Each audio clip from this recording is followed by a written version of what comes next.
Hi guys! I wanted to talk about a couple of different ways to wear a fall lip this year and a couple of different tips to making that fall lip look its best. So I do like a really deep lip, kind of a fall nude lip, and then like a mid-tone kind of like mauve-y lip. And each one has different tips to apply in order to make it look the best that it can. So if you want to see my fall 2013 lipstick tips and tricks, then just keep watching. So to start off, you should always prep your lip with either a moisturizer or a priming product or both. I do both. This is MAC's Prep and Prime Lip.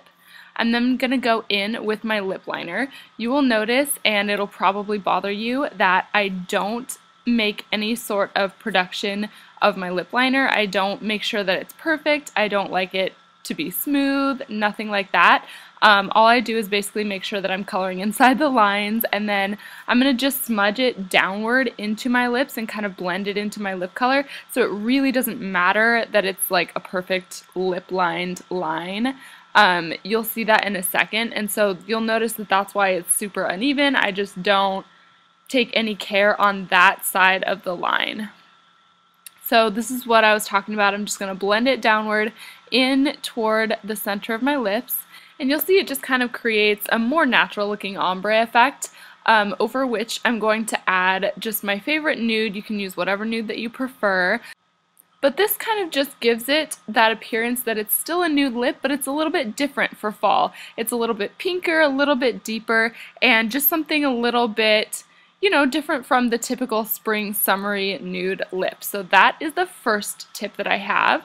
The second one, you will see me doing something really weird, and what I'm doing is I'm taking a cream concealer and dabbing it around my lip line. You don't want to focus it on your actual lip. It really doesn't matter if it gets on that part.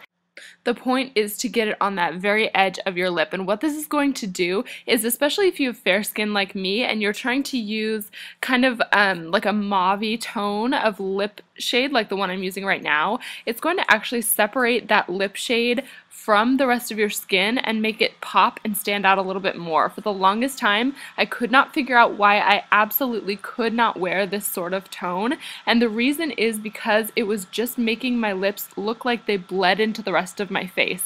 So taking that concealer all the way around the edge of your lips is going to help to separate the lip color from your skin tone, if that makes any sense. It just makes it a whole lot more wearable and a lot more flattering. My next tip is to make sure that you're properly moisturizing your lips. I use either the Josie Maran Argan Oil Lip Treatment or the Makeup Forever HD Elixir to moisturize my lips, and I'll put this on before I do the rest of my face, and then when I'm ready to do my lips, I'll take a tissue and just dab a little bit of the excess off and then go right in with my lip products. This is especially important if you're going to wear a really nude lip, or, like in this case, if you're going to wear a really deep, dark, vampy fall lip color. That's what I'm going to do and show you right now, and I'm just going to take my liner and go ahead and line a good thick line around my lips, and like I said, there's no reason to make a big deal of making it super tidy, except on the outer edge, of course.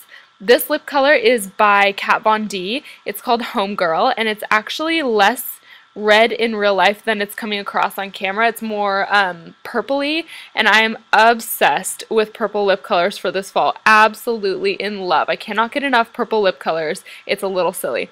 So anyway, as you can tell, this is a nice, really rich, deep, dark color, which is why it's so important to have really moisturized lips and make sure you're exfoliating so that the color is not going to cling to that skin on your lips.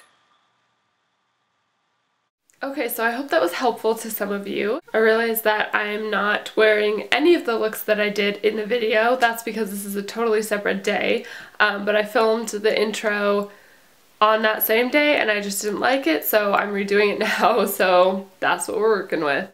Anyway, let me know if you guys have any other requests for videos, and comment below and let me know what your tips are for making your lipstick look perfect throughout the day. If you have any fall tips or just any general tips, I would love to hear them. I hope you guys are having a nice week, and I will see you in my next video.